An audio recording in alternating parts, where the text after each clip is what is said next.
तो दोस्तों शुरू करते हैं आज की न्यूज़। पहली खबर आ रही है गूगल की इंडिया के अंदर बन रहे एक और नए ऑफिस से रिलेटेड, जो इस बार होगा गुजरात के अंदर। और यहाँ पर जो उनका ग्लोबल फिनटेक ऑपरेशन है उसको गुजरात के अंदर शिफ्ट करने की बात सुंदर पिचाई ने की है एक मीटिंग के साथ में, जहाँ पर हमारे पीएम भी इन्वॉल्व थे।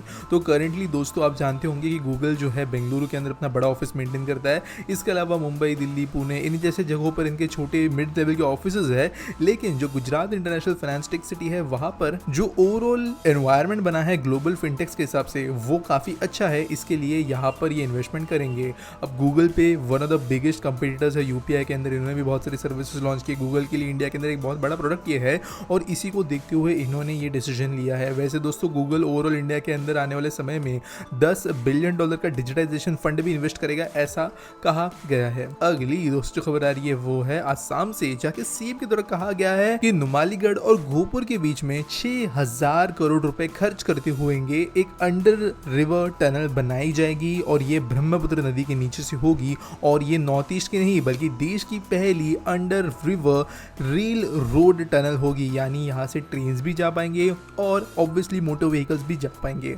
अब जो ब्रह्मपुत्र नदी है इसके ऊपर मल्टीपल ब्रिजेस पिछले कुछ सालों में बने। उसके पहले जो है बहुत हार्डली ब्रिजेस एग्जिस्ट किया करते थे।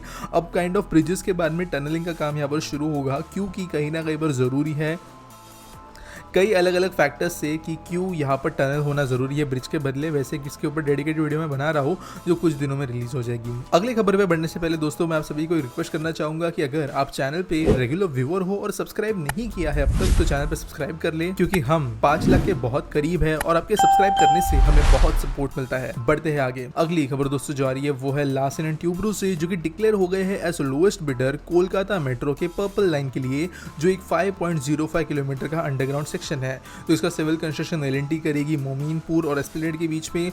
और फाइनल सेक्शन जो होगा पूरे 15.215 किलोमीटर लाइन का, ये यहाँ पर ट्विन टनल्स का कंसिस्ट करेगा। 4 अंडरग्राउंड स्टेशन भी यहाँ पर होंगे, किडरपोर, विक्टोरिया, पार्क स्ट्रीट और एस्प्लेनेड। और एल&टी ने कहा है कि वो इसके लिए 2 टनल बोरिंग मशीन्स डिप्लॉय करेंगे और 2,571.28 करोड़ रुपीस इसके लिए खर्च किए जाने वाले हैं। अगली दोस्तों जो खबर आ रही है वो है रिन्यू पावर से, जो कि एक ग्लोबल रिन्यूएबल एनर्जी कंपनी है और उन्हें इंटरेस्ट दिखाया है इंडिया के अंदर $2.2 बिलियन इन्वेस्ट करने के लिए।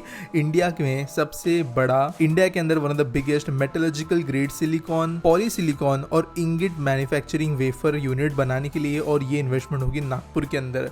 अब ये चीज़ें क्या है मैं थोड़ी समझाने की कोशिश करता हूँ। मैंने एक वीडियो बनाई थी कुछ महीनों पहले जहाँ पर मैंने कहा था अडानी ग्रुप देश का पहली ऐसी कंपनी बन गई है जिन्होंने सिलिकॉन इंगिट बनाया। तो जो सिलिकॉन वेफर्स होते हैं जिनसे सेमीकंडक्टर्स बनते हैं, उनके लिए सिलिकॉन इंगिट्स बनाने पड़ते हैं, जो बहुत बड़े बड़े सिलेंडर्स होते हैं, बहुत ज़्यादा प्योर और एक बहुत यूनिफॉर्म क्रिस्टल स्ट्रक्चर वाले सिलिकॉन के। और ऐसे सिलिकॉन स्ट्रक्चर्स को बनाना डिफिकल्ट होता है, काफ़ी बहुत कॉम्प्लिकेटेड प्रोसेस है। मैंने एक वीडियो के अंदर ऑलरेडी एक्सप्लेन किया था। तो यही ऐसी सिमिलर चीज़ें बनाने के लिए वो महाराष्ट्र के नागपुर में इन्वेस्ट करेंगे, ऐसे इनके द्वारा कहा गया है। 8,000 लोगों को डायरेक्ट जॉब इसकी वजह से मिलेगी।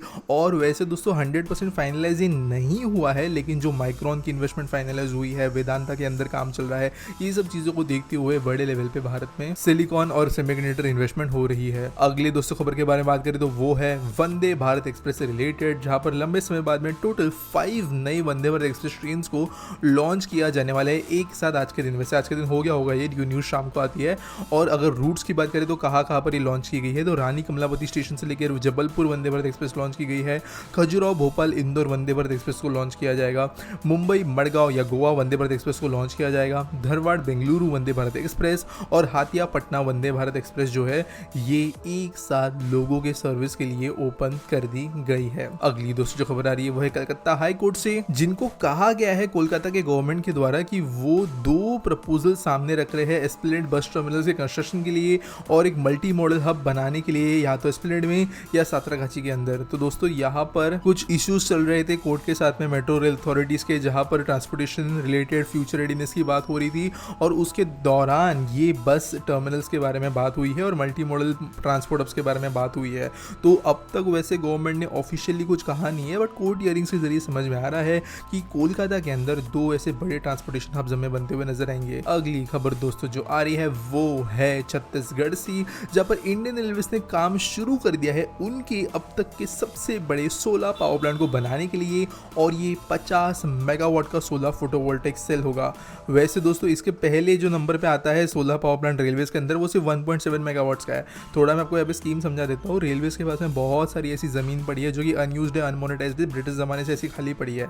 रेलवेज ने कुछ सालों पहले डिसाइड किया था कि इन ज़मीनों को वो मोनेटाइज करेंगे, यानी यहाँ पर चाहे वो पावर बनाएंगे, रिटेल स्पेसेस को लीज पे देंगे, रेंट कलेक्ट करेंगे, अलग अलग चीज़ें करेंगे ताकि रेलवे जो है पैसा कमा पाए। और इसी के अंतर्गत बहुत सारे स्टेशन के ऊपर सोलर पैनल लगाने का काम शुरू हुआ था। अब यहीं पर जो सबसे बड़ा सोलर प्लांट होगा और ये बनेगा साउथ ईस्ट सेंट्रल रेलवे के अंतर्गत, वो छत्तीसगढ़ में बनेगा 50 मेगावाट का। तो काफ़ी बड़ा ये होगा। बिजली यहाँ पर ग्रीन तरीके की बना पाएंगे और 200 एकड़ ज़मीन पे जो फैला हुआ ये प्लांट होगा, यहाँ पर 1,54,500 सोलर फोटोवोल्टाइक पैनल्स को इंस्टॉल किया जाएगा। अगली दोस्तों जो खबर आ रही है वो है इंडिया के लार्जेस्ट रोबोट मैन्युफैक्चरिंग यूनिट से रिलेटेड, जब एडवर्ब जो एक बहुत बड़ी रोबोटिक्स एंड ऑटोमेशन कंपनी है, इन्होंने अपना second greenfield robot manufacturing factory बनाई है जिसका नाम रखा गया है बॉटवर्स, और ये बनी है ग्रेटर नोएडा के अंदर 15 एकड़ ज़मीन में। 3000 हाईली स्किल्ड लेवल के जॉब्स यहाँ पर प्रोड्यूस होंगे इसके कारण, और देश में जो ऑटोमेशन की नीड बढ़ रही है मैन्युफैक्चरिंग इंक्रीज की वजह से, उसको ये केटर करेगी। अगली दोस्तों जो खबर आ रही है वो है सेंट्रल गवर्नमेंट ने क्रिएट किए एक नए अर्बन फंड से रिलेटेड, जो कि अर्बन इंफ्रास्ट्रक्चर डेवलपमेंट फंड, और 10,000 करोड़ रुपए का कॉर्पस यहाँ पर इनिशियली दिया गया है लेंडिंग शॉर्टफॉल को कवर करने के लिए।